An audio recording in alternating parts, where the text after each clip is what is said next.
Bon, bah, j'ai encore retrouvé prétentieuse avec un chat dans mon jardin, en train de crier, en train de se battre. C'est toujours le même chat. Je sais plus quoi faire. Voilà. À chaque fois, je descends en courant, je les sépare, l'autre il part. Je me défonce les pieds à chaque fois d'ailleurs. Ça fait. La dernière fois, je me suis mis un bout de verre ou je sais pas quoi. Là, pareil, donc c'est sympathique.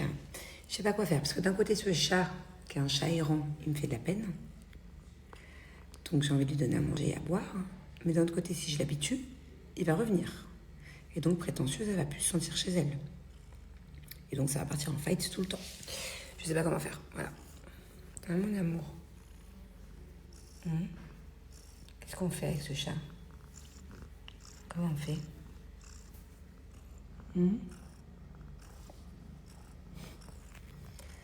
Le pire, c'est que le soir, elle veut rester dehors, exprès pour garder son territoire.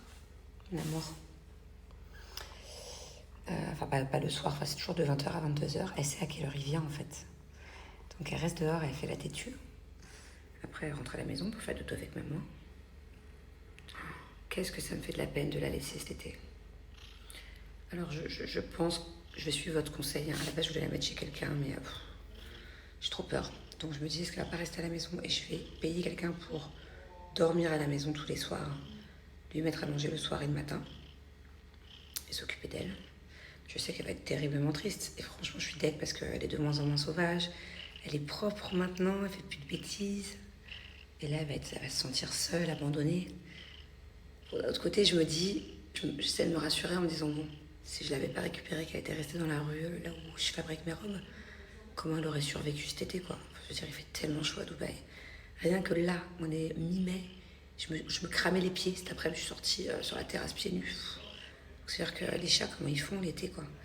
Les chats de rue, ils se crament les coussinets, ils ont pas d'eau, ils ont pas à manger.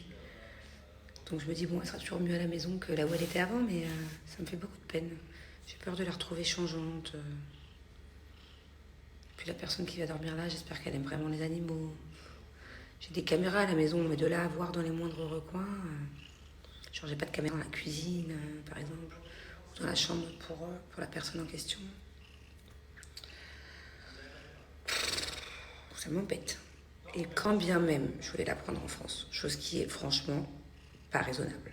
Parce que la mettre dans une cage pendant je sais pas combien d'heures d'avion, déjà c'est très difficile de partir, mais surtout de revenir avec un animal. C'est pas n'importe quelle compagnie. C'est certainement une escale, beaucoup d'attentes. Il faut l'amener bien avant le vol. Pendant, après, je veux dire, elle va faire pipi partout dans la caisse. Ça va être une histoire de 10 heures au moins, minimum 10-12 heures. Elle va être, déjà, dès que je la mets dans la cage pour aller chez le veto, elle pisse parce qu'elle a peur. Mais là, elle va être traumatisée. Quand bien même je le fais. Du coup, elle va être dans son pipi, son caca, sans manger, sans boire pendant 12 heures. Affolée. Après, je vais la ramener en France. Dans le sud, il y a plein de chiens, il y a plein de chats. Mes voisins, pareil, ils ont plein d'animaux. Il y a des fois même des sangliers. Enfin, je dirais, elle n'est pas habituée à tout ça, quoi. Il peut facilement lui arriver quelque chose en France, je pense. Donc elle serait bien mieux à la maison. Ça m'énerve.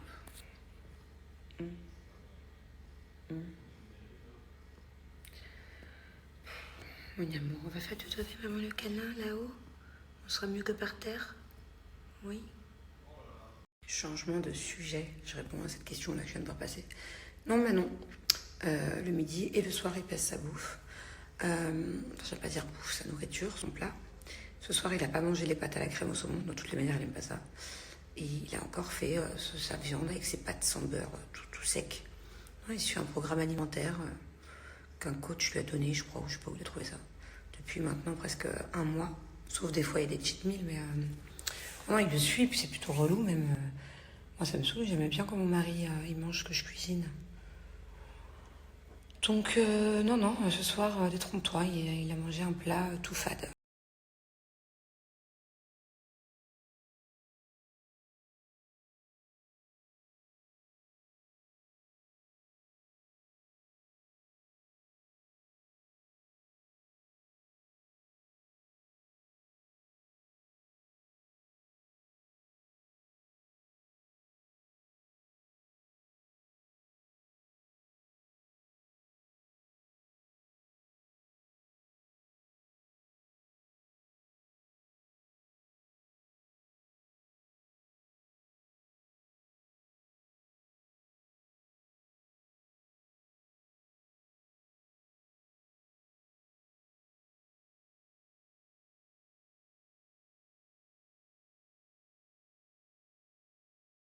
Bon, je vous explique. C'est-à-dire que je n'ai pas eu un réveil comme ça, avec autant d'excitation, en recevant un seul message depuis très longtemps.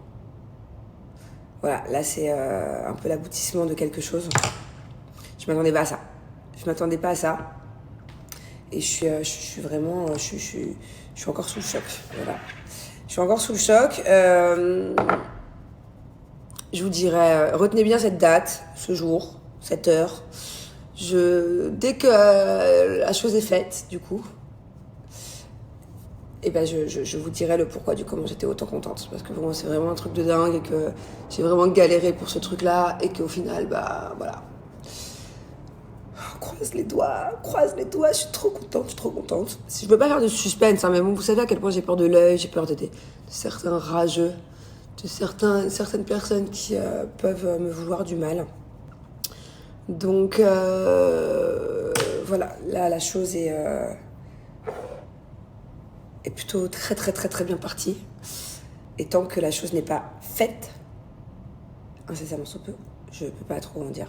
Mais je peux pas vous cacher à quel point je suis excitée comme une puce aujourd'hui. C'est-à-dire que je peux crier, je peux sauter partout, à tout moment de la journée. À tout moment j'ai des tocs, je saute de joie.